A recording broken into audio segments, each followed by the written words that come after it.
now's the most important time to be an ally and to voice that you support these people, because they need to hear it and they need to feel it from you.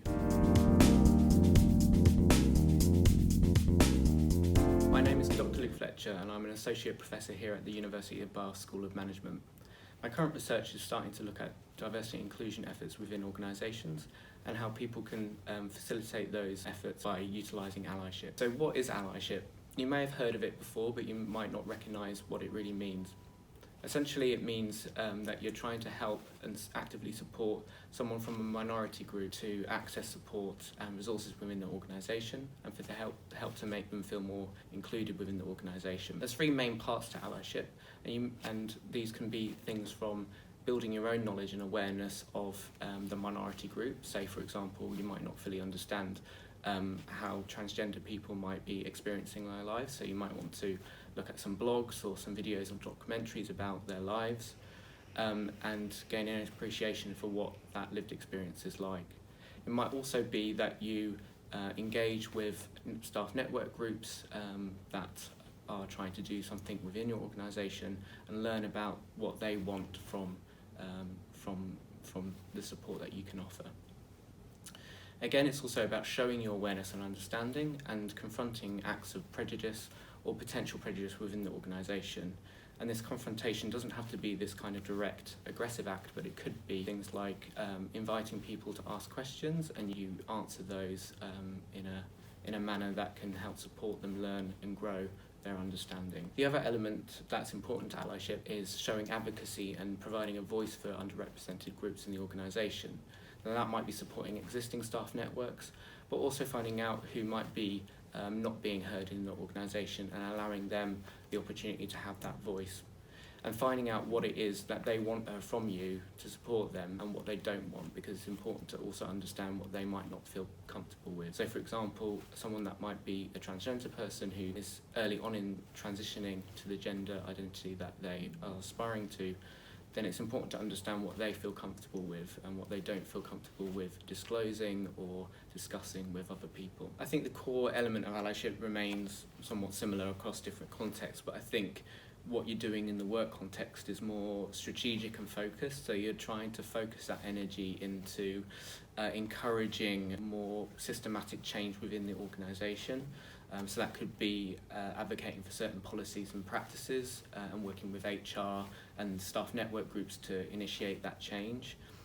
So it could be very specific policies, for example, having more of an understanding about gender identity and what that means in the workplace, or there's a lack of knowledge about the menopause, for example, so building an understanding of what a menopause policy might look like and feel like within the organisation. Also, it's about trying to confront problematic behaviour in a more supportive manner. Outside of the work context, you might be much more confrontational because someone's a stranger and you're seeing more physical acts of discrimination. But in the work context, hopefully that won't be as prevalent, so much more of it is more subtle, and so you're trying to encourage people to learn and grow themselves and in your work. If you don't have a load of formal HR policies or practices around diversity and inclusion, or you don't have the expertise in-house, then I think part of it is trying to understand what you need to put in place. So that could be bringing in a consultant or someone that you can go to get some advice about not just the employment law and the legal context around equality legislation, but also best practice within the context of your industry or the size of business that you're operating in. So if you're a small business, then you're not going to have the capacity or resource to do a huge amount of formal diversity inclusion efforts, but you can start trying to create a culture that is inclusive, and you can do those without having a lot of heavily formalised policies and practices in place.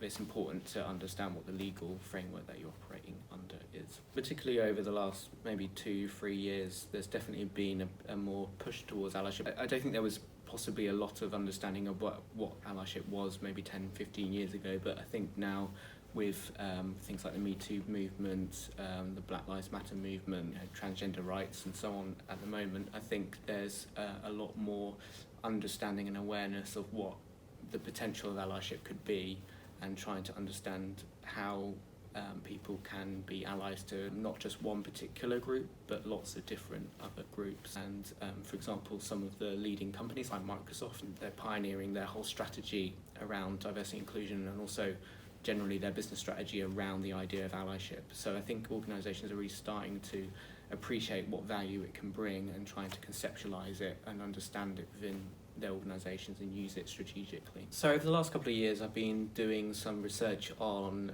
particularly on lesbian, gay, bisexual and transgender people in the workplace and how organisations can best support them and make them feel included within the organisation. And some of my research has started to look at the idea of authenticity and helping LGBT people feel more authentic in the workplace and what effect that has. So we found that that has quite important effects for their well-being and general life satisfaction at work.